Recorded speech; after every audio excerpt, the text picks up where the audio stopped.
It's such a treat to be here with you again, Abraham. I have so many things going on in my head, I'm not sure where to start. So I'm at a choice point in my life, which of course when I think about it, I'm always at, but it seems more amplified at this moment. But it isn't, is it? In other words, I'm at this choice place of choosing a thought that feels good or choosing a thought that doesn't or choosing a thought that feels a little better than that thought or a thought that feels a little worse. In other words, that's the choice. That's where you always are. Yeah. That's where you always, always, always, always are. It's tricky because... You thought you'd get to say more, didn't you? It's tricky because you're not the first one who sat in this chair today that wanted to figure it all out now for everything down the road. But you don't have to figure out for everything down the road. That's like Jerry and Esther saying to Magellan, well, we're not there yet, but we're going to go to Boston. And after we get to Boston, will you tell us how to get to Buffalo? And Magellan wants to say, but where are you now? And Jerry and Esther would say, well, we're in Tarrytown now, but we're going to go to Boston, and then we're going to go to Buffalo. And Magellan would say, well, let us take you from Tarrytown to Buffalo. And Jerry and Esther would say, no, we want to go from Tarrytown to Boston to Buffalo. And then Magellan would say, well, then let us just take you from Tarrytown to Boston, and once you get to Boston, then we'll figure out how to get to Buffalo. And Jerry and Esther would say, no, we want to know now. And Magellan says, illogical, illogical, illogical. Why are you worrying about a path that you're not standing on the brink of yet? And you say, because I'm just used to worrying about my future paths. I'm used to worrying about things in advance where I have no power. I don't know if I would use the analogy of a path, though, because it's more like a smorgasbord to me. There are so many choices, then many of which are what delicious. Difference does it make then? If you're eating something that tastes good and it's fueling you and it's satisfying you, what possible difference does it make which of the lovely things you're eating? Why is there some sort of judgment about some hierarchy of perfection? Why not just say, tastes good? Because there are all kinds of other judgments that say, well, I think it tastes good, but so-and-so thinks that that tastes better, and somebody else thinks that that tastes better. And there are people that don't think I should eat that at all. And we say, they don't get to choose, just you. We're trying to bring this back around to help you all realize that we're all, but especially you,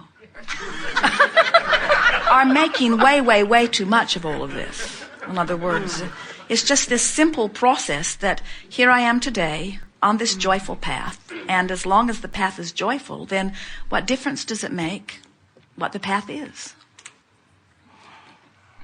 Now I'm speechless. That's because our question can't be answered in any way except making you realize that it's good now and getting better. It's good now and getting better. So, what's the purpose of life? Joy. We hear your words. We hear your words, but we suspect you've got some idea of growth stuck in your craw somewhere. I do. I'm a teacher.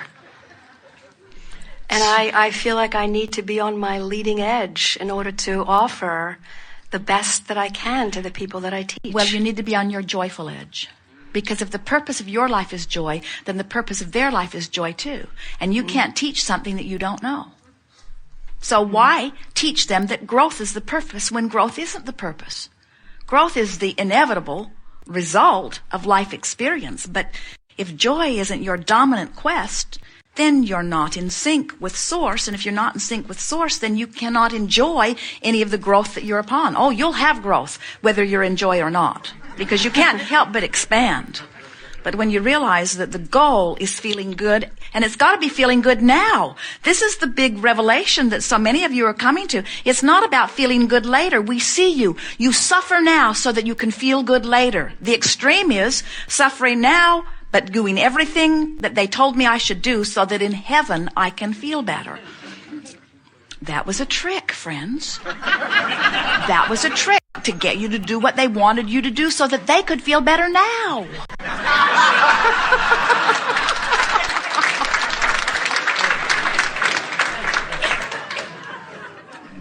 Your guidance system will lead you to feeling good now. And when you do it now,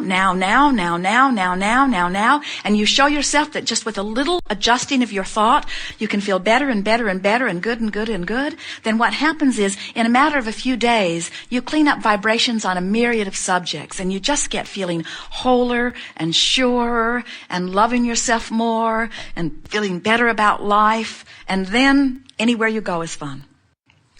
Once you show yourself how to love yourself in the way your inner being loves you, then you have fun every minute of every day.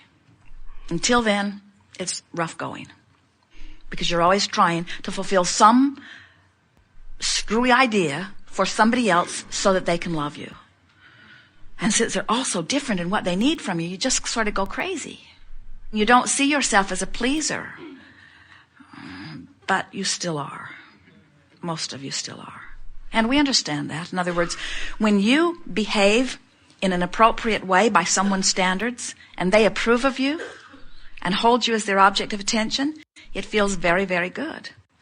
But it feels nowhere near as good as it feels when you hold yourself as your own object of attention and your own eyes of your own inner being are adoring you.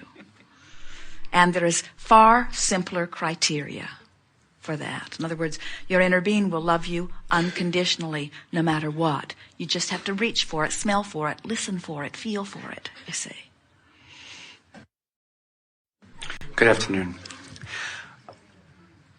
I've always believed that most practices have the same common truths throughout them that you can find. And I'm pursuing, along with your tapes, another practice which seems to be at odds.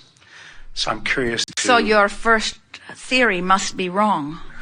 No, I have faith that there then is your a connection. second theory must be wrong. Yes, I just can't find what the... Why do you need to? Can't there be two good things? Does swordfish really have to be infinitely better than ahi tuna? Or can they both be good? They seem to be in resistance to each other. Really? Yes. Proceed. This other contention is that there is a identity, which is all the thoughts and ideas that you get caught up in, which is to say everything that vibrationally is not in match with your natural joy. And then there is a intention which has no attachment, no outcome attached to it. So it's your intention could be freedom, power. And then there's the intended outcome, which is what you specifically are. You lost us in one place. An intention that you have no interest in the outcome? Maybe intention is the wrong word. Well, I'm just using the words that are used in this particular we can see someone practice. having no particular interest or outcome in a fleeting thought. But when you use the word intention, it sounds like you care. You care only in having that general sense, well, as I use an example, freedom and power. So it is. So your intention is more about the essence of how you want to feel. That's correct. And yes. you're willing to let the universe, in all of its wisdom, bring you the specifics that you are not particularly hung up about. That's correct. Well, that's very well put. We would say we agree completely with that.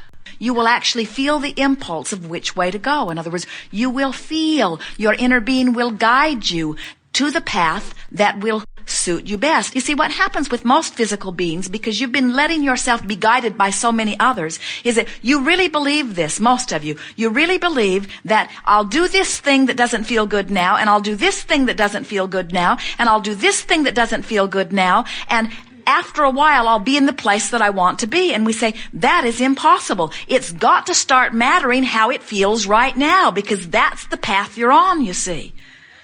Magellan doesn't say, you're going the wrong direction, you're going the wrong direction, you're going the wrong direction, but no problem, we'll take you there anyway. Magellan keeps saying, well, given where you are now, let's do this. Given where you are, Let's do this. But Magellan never encourages you to go 100 miles in the wrong direction before she turns you around in the right direction. Magellan's trying to get you to turn around now. She's relentless.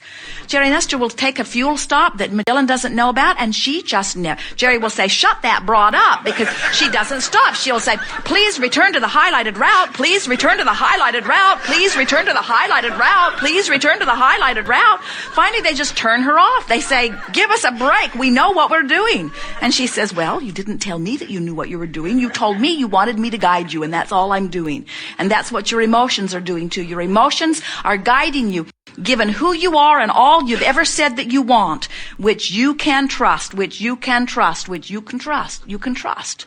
You can trust that your inner being knows who you are. And if you will insist on feeling good, not only are you on your way to where you want to be, but you're there right now, because where you are right now feels good. Do you believe us when we say you're not ever going to get it done? Yes. Well, that's most of the battle. Do you believe us when we say you can't get it wrong? Yes. You know why you can't get it wrong? Never get it done. In other words, how could it be wrong if you're not done? Doesn't matter where I am, I'm not done, so how can I be wrong?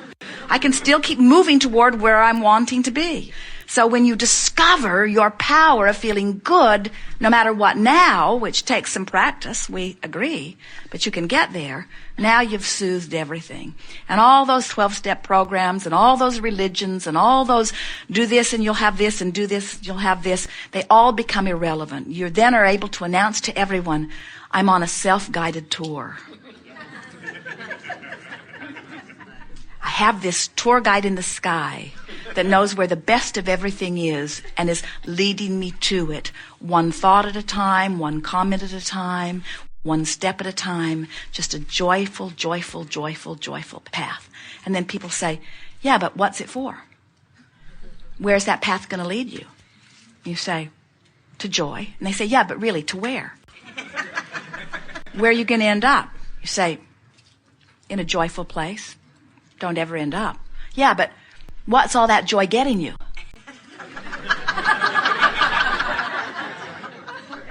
That's the question they ask. What's all this joy getting me? And we say,